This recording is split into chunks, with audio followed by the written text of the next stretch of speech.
So this video is going to be completely different to any that I've done before. So watch to the end for all of the great stuff that you're going to get from it.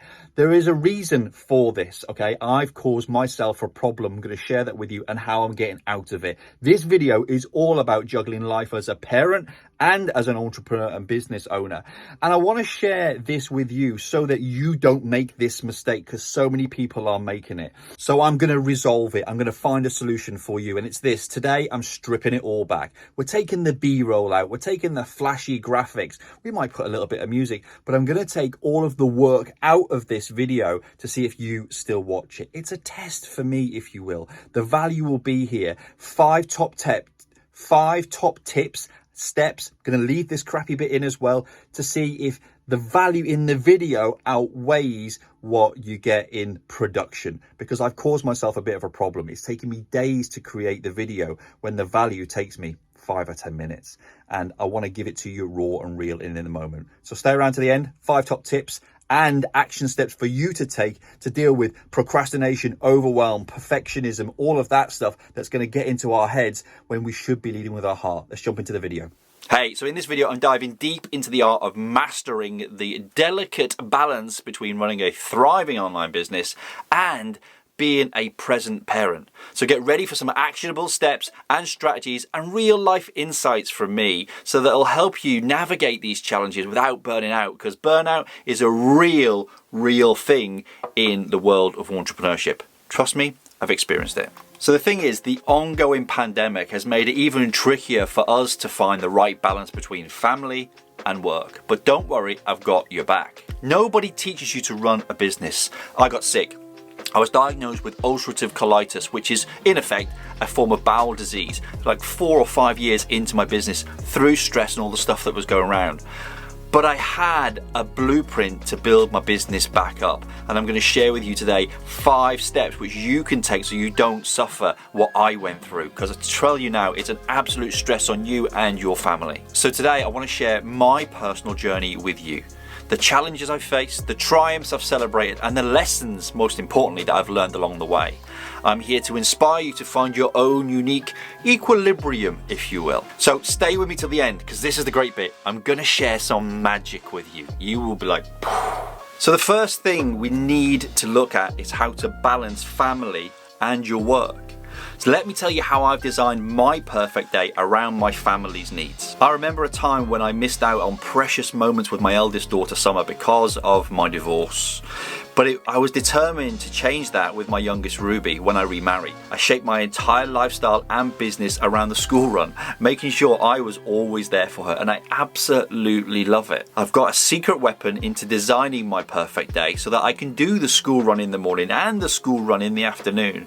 And the simple technique shows me what's possible, and it's going to show you what's possible too. Simply put, every hour of my day is carefully journaled to create the ideal schedule. The great thing is, you do it once and then it's repeatable. And let me tell you, this change wasn't just about business, it was about valuing my time after years of feeling undervalued working for others. We've all been there. We've wanted to escape the 9 to 5. And speaking of value, if you're finding this helpful so far, hit the like button and be sure to subscribe, because the series is only getting better.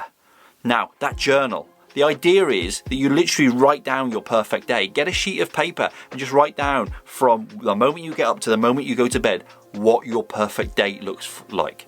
And be indulgent, be self-indulgent, and make it all about you. I'll give you a quick run through, a synopsis of what mine looks like. It's this. 6:30, 7 a.m. I get up and I naturally wake. I then hydrate myself, get some exercise done, and then by 7:15 I'm waking Ruby up. And then from there, breakfast, getting dressed, all of the normal stuff that we do as families and parents. Once she's settled and having breakfast, I then meditate and I take some time out for myself. Everything runs quite calmly. I make sure there's some ambient music on the TV in the background so that we're all quite chilled, and there's never really any disagreement apart from when Ruby can't tie her own shoelaces. But that's an ongoing challenge I might share in another video. Then it's the school run. By 8:45, Ruby's in school. By 9 o'clock, I'm in my office, and then my perfect day continues. And if you want to plan a perfect day, you need to consider time management. I'm going to share with you my top time management technique right now, and it's called the Pomodoro method. Now, I'll just let you in on a little secret. My Alexa might go off. No, she didn't. The reason being is that's how I use it. I'll share the secret with you now. Being neurodiverse, focusing on tasks has always been a challenge. I just wasn't aware of it, but I figured out a way to deal with it. And I found my solution, and I'm going to share it with you right now. It's called the Pomodoro method, and I set a 25-minute timer using my trusty Alexa. Alexa, set me a timer for 25 minutes. 25 minutes, starting now.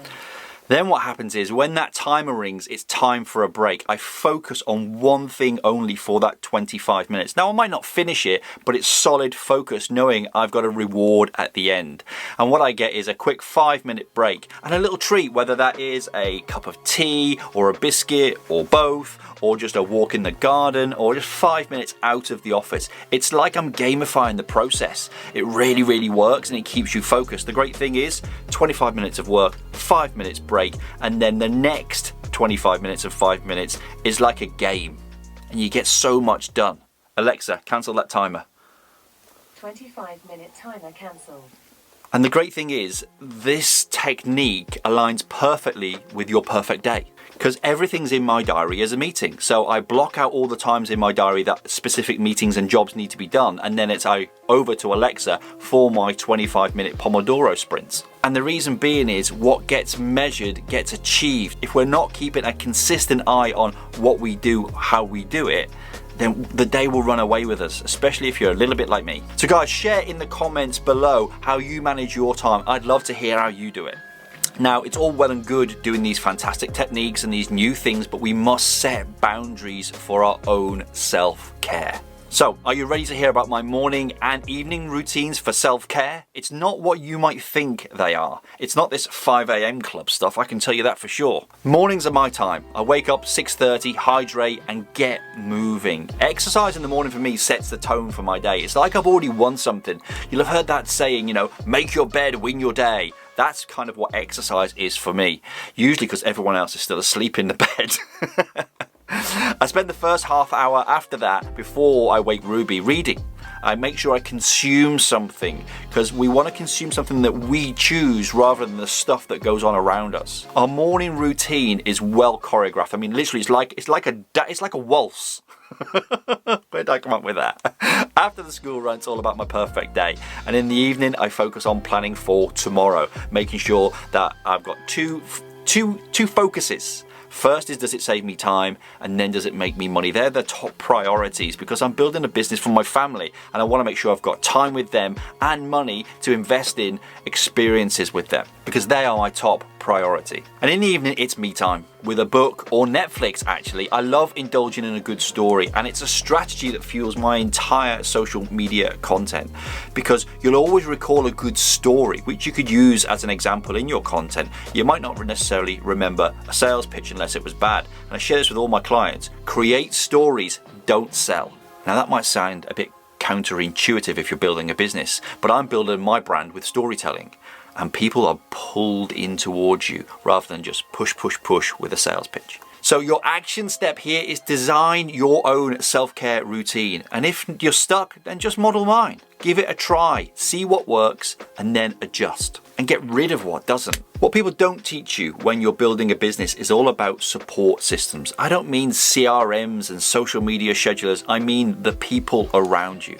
So learn to leverage your support system. Now let's talk about the power of surrounding yourself with a supportive network. You've heard the saying, you're an average of the 5 people you spend the most time with. Well, that's why I treasure my close-knit family and my business mastermind group. Every week I gather with my business friends to share insights, challenges, and life experiences.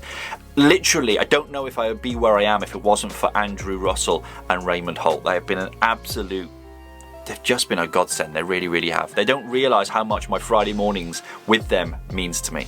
Communication is so key as well, and I keep my family updated on all of the business journey. And speaking of family, my wife and I actually have a weekly Monday meeting. I scrapped the sales meeting out of the business and we put in an hour for ourselves. It's not just about business, it's our way of checking in with one another. It's brought us closer together, and it helps us support me with her goals and her with my goals. So consider scheduling a partner or spouse meeting. And remember, you're building a business for your family, around your family, with your family. Speaking of support networks and systems, I am now part of yours, and I've got a gift for you. I want to give you my personal brand business playbook. It's in the comments below. You can click it after this video, and it will get you moving forward in your personal brand business in minutes. Just leave a like on this video as a way of gratitude for it. This next step I've saved to the end because it needs you to really consider it, consume it, feel it. And it's the challenge of overcoming guilt and perfectionism. Let's tackle the tough topic together. I'll be honest, this is one of the hardest battles I've ever fought. But here's the thing, if you implement strategies, the ones that I've shared with you today, you'll create a solid foundation for running your business. Trust me, I've made the mistakes. This is the blueprint. Perfectionism is overrated. Good is good enough. The key is to showing up, being transparent for your family and your clients, and leading with an open heart. That's where heart brand comes from. Because remember, you are crafting a heart brand business. If guilt creeps in, take a moment to breathe. Stop. Breathwork and meditation work wonders for me. And if it's trendy, then sign me up because it truly, truly helps. So let me just share with you, if you're feeling stuck, pull out that journal I mentioned earlier. Write down those feelings, get them off your chest. I keep my book with me. I keep it here. Because the great thing with writing things down is when you're ready, share your challenges with your support squad. You're not alone. And remember, every problem solved means you're growing as a parent and as an entrepreneur. All of these skills are transferable. Ask my daughter.